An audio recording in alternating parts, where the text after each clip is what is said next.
I live in Oklahoma, and I was in Oklahoma during the time of the Murrah Federal Building bombing. This was a bloody, horrible, terrible massacre. People were bleeding, people were hemorrhaging all over the streets. The heroes that day were not the people that came running in to donate blood when it happened.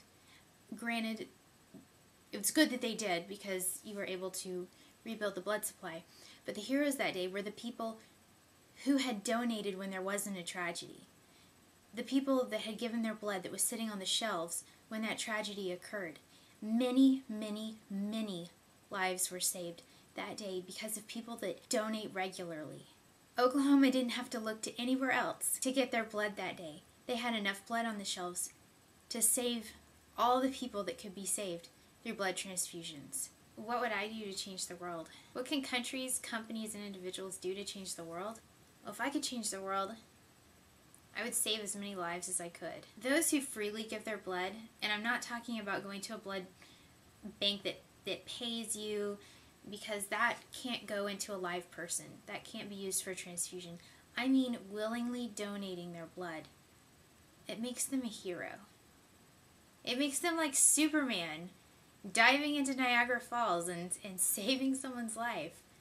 But when you give blood, you actually save 3 lives because it's divided into platelets, plasma, and whole blood cells. They go to 3 different people. Why does our world not have a safe blood supply? Well, a lot of it has to do with myths around giving blood. In the Hispanic culture, there's a huge problem with blood donation because of the myth that donating blood will make you fat. While that's not really a very good excuse for not saving lives, I don't think, people really believe it, and it's completely untrue. Blood is a universal need. There's a major imbalance right now with the incoming blood and the outgoing blood.